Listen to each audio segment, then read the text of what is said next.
afternoon to you. This is the shepherd coming to you this fine day. I believe it's January the 3rd, 22. And the time is about 3:40 in the afternoon.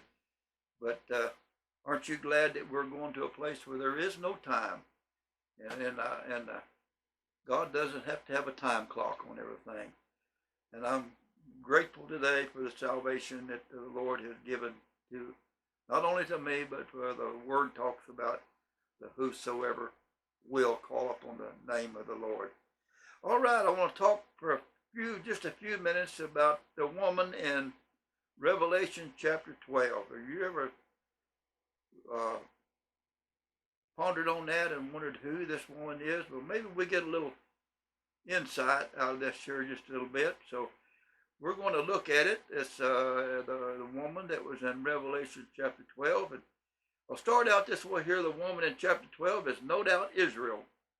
I believe it is the complete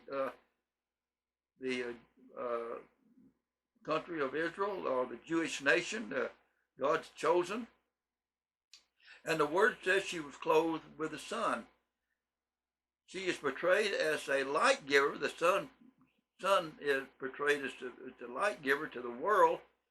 The crown of stars is reference to the 12 tribes of Israel that was on her head. And the great dragon himself drew in his original fall 1/3 of the angels with him to the earth.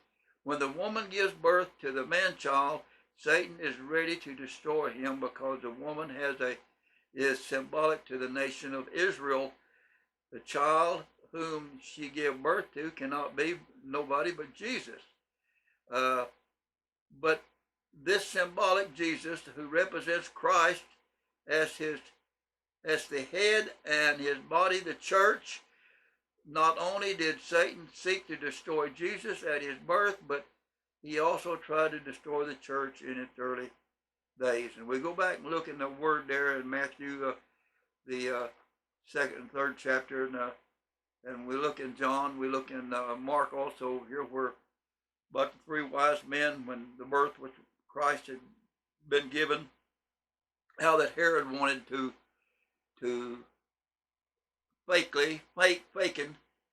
wanted to come and see the Christ child, but he was afraid that a new king was to rise up. So anyway, what he did, there was a massacre really, that he killed all the young children about that age, and out of jealousy and out of rage.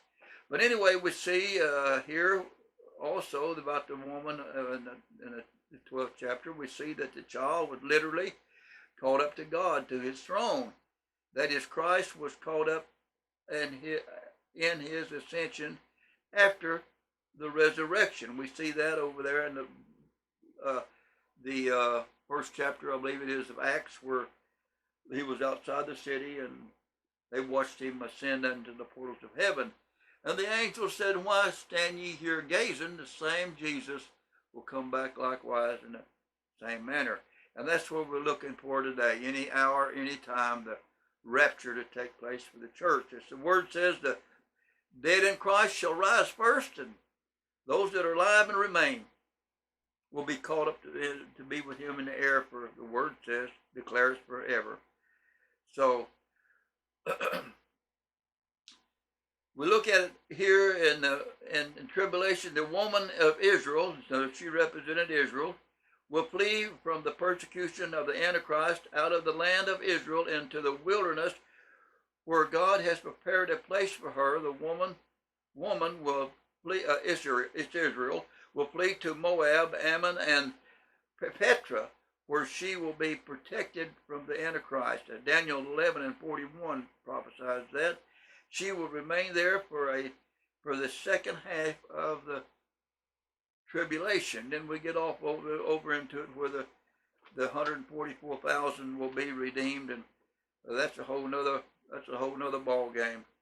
The woman, the child, and the dragon. Revelation 12:1-5 says, Now a great sign appeared in heaven, a woman clothed with the sun, with the moon under her feet, and on her head with 12 stars upon it. Then, being with child, cried out labor pain to give birth.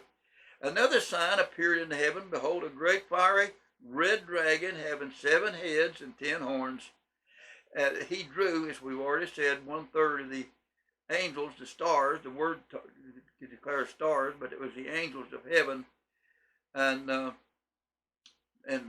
drew them to the earth. And the dragon stood before the woman who was ready to give birth, to devour the child as soon as it was born. She bore a man-child who was to rule all nations with a rod of iron, as Isaiah says, and her child was caught up to God to be on his throne. So we see here who the woman represents is the whole tribes of Israel, Jewish nations, and we see here that the 12 stars is on her head, and we see the dragon here where he conned these angels to come go with him. They had a will. They made their decision to go, and they're in everlasting chains today, waiting for the day of looking for that day of the great white throne judgment. So we see Satan has always tried to overthrow God, and even till the point of him being thrown into the lake of fire forever and ever, he will still thinks he can win. He's only lying to himself and deceiving himself. But nevertheless, we had a little insight on the woman in Revelations. We hope you got a little bit out of it. If you did, reach over there and push the button, ring the bell, and subscribe to maybe the next video. Thank you. Have a great day. Lord bless you.